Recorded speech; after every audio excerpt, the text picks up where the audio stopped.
Malam itu, Reno pulang kerja lebih larut dari biasanya.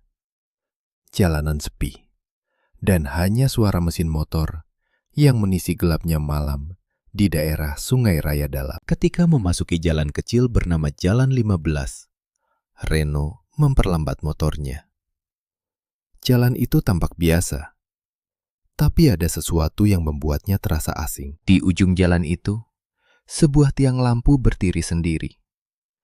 Cahayanya redup, tapi berbeda. Bukan kuning seperti lampu jalan normal, melainkan abu-abu pucat, seperti cahaya bulan yang sakit. Ia menatap lampu itu lebih lama. Kabelnya rusak, tua, dan karatan. Tapi bagaimana bisa lampu itu menyala terus? Di sekelilingnya, rumah-rumah kayu tua tampak seperti bayangan mati. Tidak ada satupun jendela yang menyala. Tepat saat Reno berada di bawah lampu itu, motornya batuk pelan, lalu mati. Ia menunggu. Biasanya, mesin hanya panas. Tapi kali ini, tidak ada angin, tidak ada suara serangga, tidak ada kehidupan. Tiba-tiba, dari ujung gelap jalan itu, ada sesuatu. Sebuah bayangan berdiri tak bergerak di dalam kabut. Bayangan itu pelan-pelan bergerak maju. Bukan berjalan, tapi meluncur.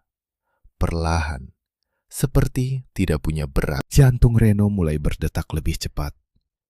Ia merasa tubuhnya terkunci oleh rasa takut. Semakin dekat, semakin terlihat bentuknya. Lengan terlalu panjang, tubuh kurus, rambut hitam panjang yang bergerak pelan meski tidak ada angin. Lalu, terdengar suara langkah.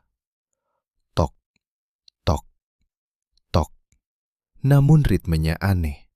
Seperti seseorang menyeret satu kaki. Lampu motor Reno pun berkedip-kedip. Seolah ikut merasakan sesuatu yang tidak seharusnya ada. Dengan tangan gemetar, Reno kembali mencoba menyalakan motor. Bayangan itu kini semakin dekat. Matanya kosong. Gelap. Bukan sekadar gelap, tapi kosong. Seperti lubang tak berujung. Akhirnya, mesin menyala. Reno gas sekuat tenaga. Angin dingin menerpa wajahnya. Tapi meski melaju kencang, ia merasa masih diikuti. Ia sempat melihat lewat kaca spion. Sosok itu masih ada. Tetap mengikutinya. Tanpa bergerak. Tanpa langkah. Hanya meluncur. Sesaat sebelum belok, wajah sosok itu terlihat jelas. Kulitnya gosong, terbakar, dan masih berasap. Sesaat sebelum belok, wajah sosok itu terlihat jelas. Kulitnya gosong, terbakar, dan masih berasap. Sesampainya di rumah, Reno hampir terjatuh saat turun dari motor. Tangannya masih gemetar. Rumah kayu tua tempat ia tinggal tampak lebih gelap dari biasanya. Ia duduk, mencoba menenangkan diri. Tapi pikirannya masih dipenuhi pemandangan tadi. Keesokan paginya, ia bertanya pada tetangga tua. Lelaki itu menatapnya lama. Lalu dia bercerita. Dulu pernah terjadi kecelakaan mobil yang terbakar tepat di bawah lampu itu.